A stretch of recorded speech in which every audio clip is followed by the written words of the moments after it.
Кыргыз Республикасынын президенти Садыр Жапаровдун демилгеси менен Жашыл Мурас улуттук компаниясынын алкагында Балыкчы шаарында көчөт отургузуу иш-чарасы өттү. Бул өлкө башчыбы Садыр Нуркожоевичтин Жашыл Мурас алкагындагы иштер десек болот. Ушул биздин борбордук паркыбыздын ылдый жагында дагы Чернобыльстердин паркы бар. Ошол паркка көчөттөрдү отургуздук. Ясин көчөттөрдү отургуздук. Кудай буйрса ушу көчөттөрдү миграция бөлүмүнүн кызматкерлери келип карап, ушул көчөттөрдү өстүрүүгө кам көрөбүз деп турушат. Кудай буйрса ушу көчөттөрүбүз жакшы өссүн демекчибиз. Анан ушул мүмкүнчүлүктөн пайдаланып шаардын тургундарына, жаштарыбызга да айтып кетмекчимин. Ар бир адамдан бирден көчөт деп, ушу үйүңүздөрдүн алдыларына бирден деле көбүрөөк көчөттөрдү тегип, өзүңүздөр сугарып карап кое турган болсоңуздар, бул бизге эмес, өзүңүздөргө пайда болот.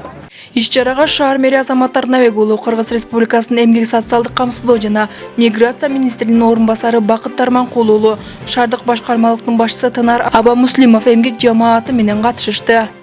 Жашыл Мурастын негизинде биз 3 майдан бери ушу көлдө атайын бак отургузган бүт ошо шаардык райондук мекемелер менен чогуу отургузуп атабыз. Чолпон Ата шаарында дагы биз ошо президенттик бак бар экен, атайын ошол жерге дагы бактарды отургуздук. Анан биз министрлик негизинен бул синдром Дауна балдар менен атайын чоң иштерди, көптөн бери иштерди кылып келатат ата-энелер менен бирге. Кыргызстан боюнча 2 реабилитационный борбор курулган атат. Бири Түштүктө, Ош шаарында, бири ушу курулуп аткан реабилитационный центрлер ошол президенттин демилгеси менен болуп атат. Быйыл буйрса ошол биз башталат деген үмүттө турабыз. Ал жерде албетте ошо биздин ошол орукчан балдарда, синдром Дауна менен да ошо балдардын баарын ошо жайгаштыра турган борбор болот. Элде реабилитационный центр болот, абилитационный центр болот.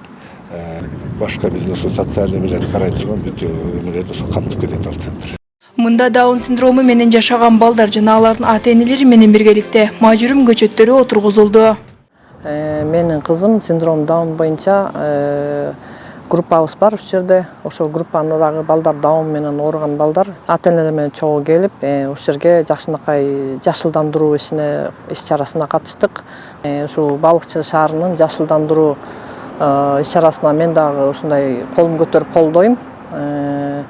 Балыкчы шаары жашылдандыруу болуп, балыкчы ичи жакшынакай оңолуп атат. Ошо ыраазычылык билдирем. Иш-чараны уюштурган жамаатка да ыраазычылык билдирем.